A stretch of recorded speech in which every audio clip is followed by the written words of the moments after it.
Bismillahirrahmanirrahim. Baiklah, di sini saya akan menyampaikan terkait dari problema pendidikan dalam otonomi daerah. Kita lanjut saja. Mengenai dari problema ini atau biasanya yang disebut problematika yang memang berasal dari bahasa Inggris, yaitu problematic, yang memiliki arti persoalan atau masalah. Nah, kemudian ada kaitannya mengenai dari otonomi pendidikan.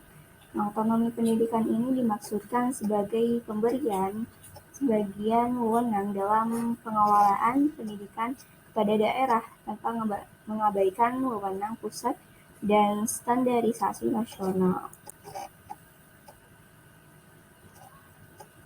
Kemudian ada otonomi daerah.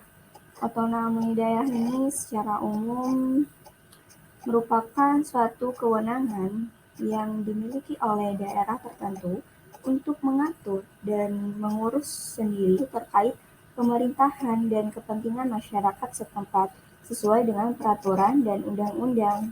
Dan secara etimologinya, istilah ini berasal dari bahasa Yunani, yaitu autos dan nomos.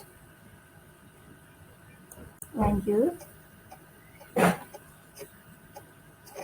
Nah, dari adanya otonomi daerah ini tentunya ada suatu kecenderungan pemerintah daerah untuk mengeksploitasi rakyat melalui pengumpulan pendapat daerah, keterbatasan sumber daya yang memang dihadapkan dengan tuntutan kebutuhan dana seperti pembangunan secara rutin dari adanya operasional pemerintahan yang memang sangat cukup besar.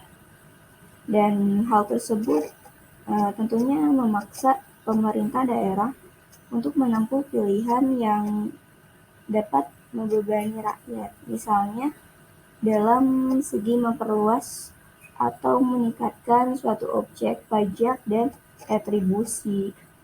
Nah, padahal banyaknya pungutan hanya akan menambah biaya ekonomi yang akan merugikan perkembangan ekonomi daerah itu sendiri.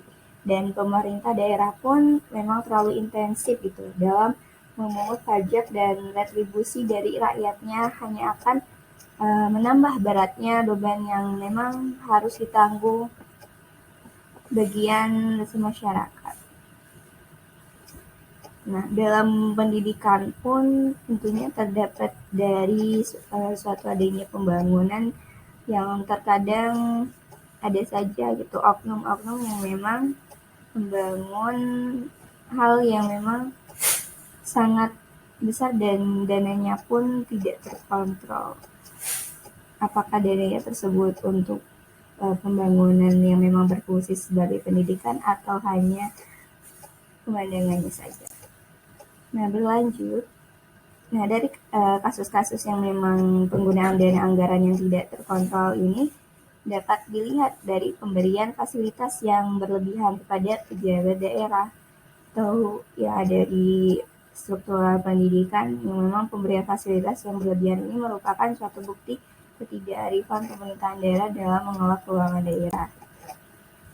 Nah, dalam pemberitaannya pun baru-baru ini Direktur Jenderal Otonomi Daerah Kementerian Dalam Negeri atau Kemendagri, Akmal Malik, menanggapi adanya sejumlah kepala daerah yang tersangkut masalah korupsi.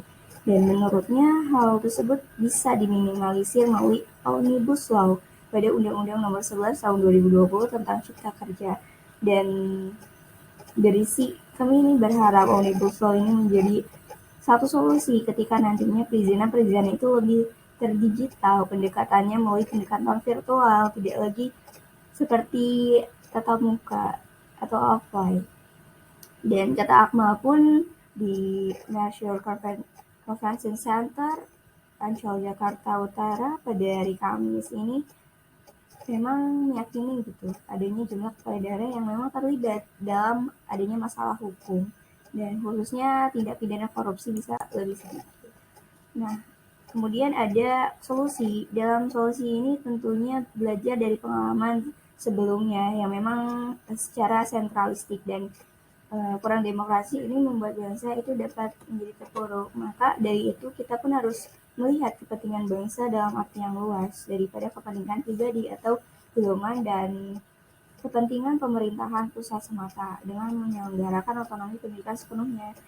Dan tentunya dalam adanya konsisten dalam rangka mengangkat harkat dan martabat bangsa dan juga masyarakat ini harus tinggi sehingga bangsa ini pun dapat duduk sejajar dengan bangsa-bangsa maju di dunia. Dan begitu pun dengan pendidikan. Mungkin itu saja. Terima kasih.